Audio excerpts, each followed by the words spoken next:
ಪತ್ರಕರ್ತ ಮಗನ ಪ್ರಶ್ನೆಗೆ ತಂದೆ ಶಶಿ ತರೂರ್ ಅವರ ಉತ್ತರ.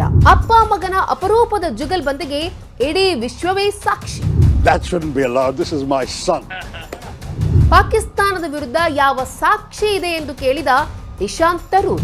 ಇಶಾಂತ್ ತರೂರ್ ಪ್ರಶ್ನೆಗೆ ದಿಟ್ಟವಾಗಿ ಉತ್ತರಿಸಿದ ಶಶಿ ತರೂರ್. ನಮಸ್ಕಾರ ವೀಕ್ಷಕರೇ.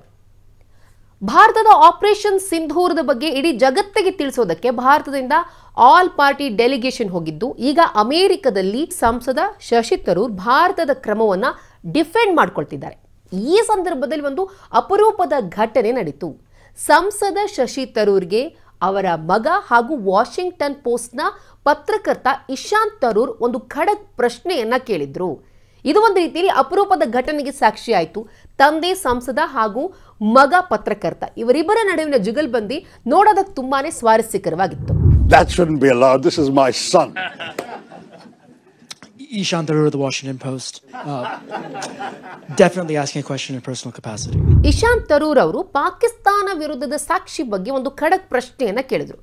ಮಗನ ಈ ಪ್ರಶ್ನೆಗೆ ತುಂಬಾನೇ ಕೂಲ್ ಅಂಡ್ ಕಂಪೋಸ್ಡ್ ಆಗಿ ನಿಖರವಾಗಿ ಉತ್ತರಿಸಿದ ಶಶಿ ತರೂರ್, ಭಾರತ ಯಾವುದೇ ಎವಿಡೆನ್ಸ್ ಇಲ್ಲದೆ ಕ್ರಮವನ್ನು ತೆಗೆದುಕೊಳ್ಳೋದಿಲ್ಲ. ಕಳೆದ 37 ವರ್ಷಗಳಿಂದಲೂ ಕೂಡ ಪಾಕಿಸ್ತಾನ ಭಾರತದ ವಿರುದ್ಧ ದಾಳಿಗಳನ್ನು ಮಾಡ್ಕೊಳ್ತಾ ಬಂದಿದೆ. ಭಯೋತ್ಪಾದನೆಯ ಕರಾಳ ಇತಿಹಾಸ ಇದೆ. ಆದರೆ ಇಲ್ಲಿವರೆಗೂ ಕೂಡ ಪಾಕಿಸ್ತಾನ ಭಯೋತ್ಪಾದನೆಯ ದಾಳಿಯನ್ನ ಅಲ್ಲಗಳಿತಾನೆ ಬಂದಿದೆ, ಡಿನೈ ಮಾಡ್ತಾನೆ ಬಂದಿದೆ. ಉದಾಹರಣೆಗೆ ಪಾಕಿಸ್ತಾನದಲ್ಲಿ ಬಿನ್ ಲ್ಯಾಡನ್ ಅಡಗಿ ಕುಳಿತಿದ್ದನ್ನು ಕೂಡ ಪಾಕಿಸ್ತಾನ ಒಪ್ಪಿಕೊಂಡಿರಲಿಲ್ಲ. ಹಾಗೇನೆ 2008ರ ಮುಂಬೈ ದಾಳಿಯನ್ನು ಕೂಡ ಅಲ್ಲಗಳಿತಾ ಬಂತು.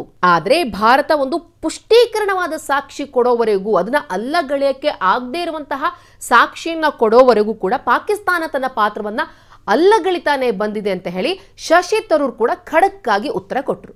ಅಷ್ಟಕ್ಕೂ ಸಂಸದ ಅಪ್ಪ ಶಶಿ ತರೂರ್ ಹಾಗೂ ಮಗ ಪತ್ರಕರ್ತ ಇಶಾಂತ್ ತರೂರ್ ಅವರ ನಡುವಿನ ಸಂಭಾಷಣೆ ಹೇಗಿತ್ತು, ಜುಗಲ್ಬಂದಿ ಹೇಗಿತ್ತು ಅನ್ನೋದನ್ನ ನೀವೇ ನೋಡಿ. That shouldn't be allowed. This is my son. Ishaan Tharoor of the Washington Post. Definitely asking a question in personal capacity. And mostly to say hi before you go off to your next engagement. Raise the mic. Mostly to say hi before you go off to your next engagement.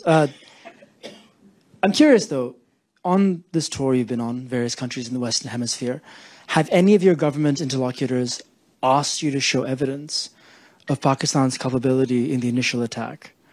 And what do you say to the repeated Pakistani denials of having any hand in the initial attack? Okay, well, I'm very glad you raised this, Ishaan. I didn't plant it, I promise you. This guy does this to his dad. Very simply, no one had any doubt, and we were not asked for evidence. But media have asked, and so you are speaking for your tribe in that in 2 or 3 places media asked this question. Let me say very clearly that India would not have done this without convincing evidence. But there were 3 particular reasons I want to draw your attention to, all of you. The first is that we've had a 37-year pattern of repeated terror attacks from Pakistan, accompanied by repeated denials.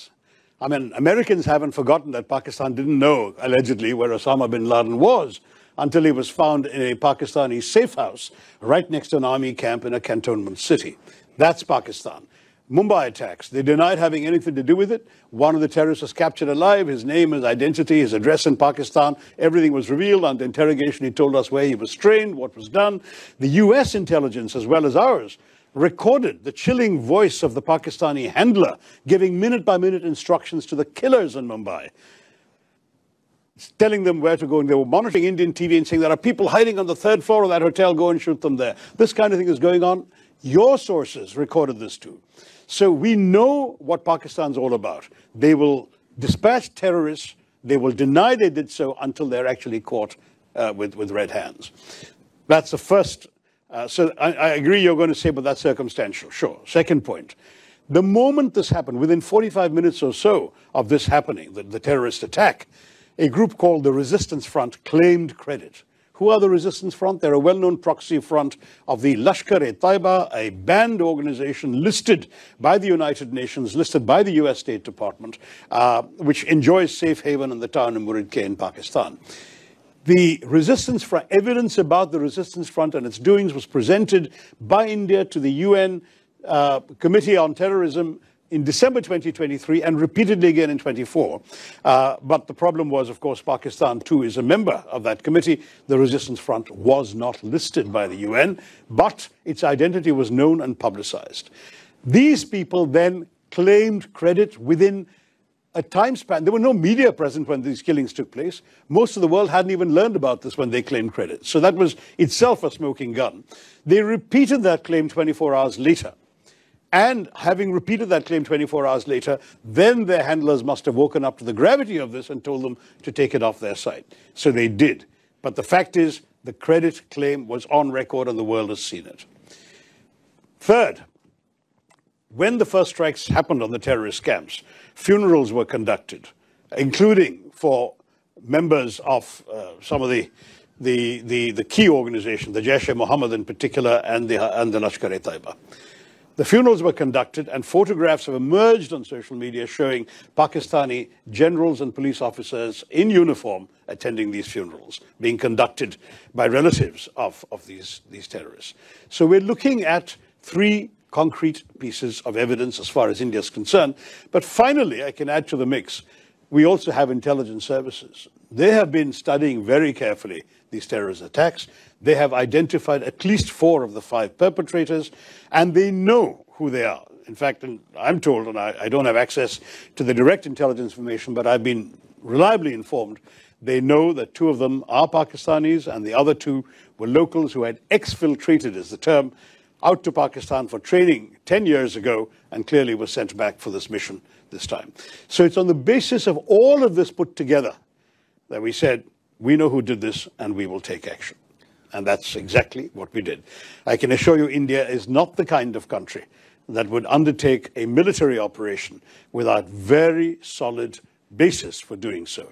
This was not some random terror attack. I must say our government counts 24 terrorist attacks in the course of last year emanating from Pakistan, but none of them required this kind of response. We dealt with them. We either got the terrorists or killed them.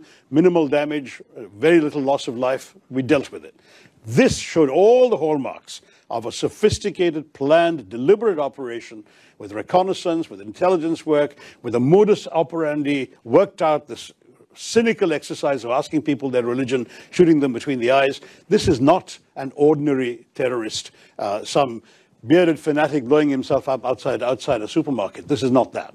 This is a serious quasi-military style operation, and it required. ಇದು ನಿಜಕ್ಕೂ ಕೂಡ ಅಪರೂಪದಲ್ಲಿ ಅಪರೂಪದ ಘಟನೆ. ತಂದೆ ಸಂಸದ ಮಗನ ಪ್ರಶ್ನೆಗೆ ಉತ್ತರ ಕೊಟ್ಟಿದ್ದು ಇವರಿಬ್ಬರ ಜುಗಲ್ಬಂದಿ ತುಂಬಾನೇ ಸೊಗಸಾಗಿತ್ತು. ಹಾಗೆ ಈ ಒಂದು ವಿಡಿಯೋ ಸೋಷಿಯಲ್ ಮೀಡಿಯಾದಲ್ಲಿ ಸಖತ್ ವೈರಲ್ ಆಗಿದೆ. ಪ್ರಶ್ನೆ ಕೇಳಿದವರಿಗೂ ಕೂಡ ತೃಪ್ತಿ ಆಯಿತು, ಉತ್ತರ ಕೊಟ್ಟವರಿಗೂ ಕೂಡ ತೃಪ್ತಿ ಆಯಿತು. ಅಪ್ಪ ಮಗನ ಈ ಒಂದು ಜುಗಲ್ಬಂದಿಗೆ ಇಡೀ ವಿಶ್ವವೇ ಸಾಕ್ಷಿಯಾಯಿತು. ಈ ವಿಡಿಯೋ ಇಷ್ಟ ಆದಲ್ಲಿ ಲೈಕ್ ಮಾಡಿ, ಶೇರ್ ಮಾಡಿ, ಕಮೆಂಟ್ ಮಾಡಿ.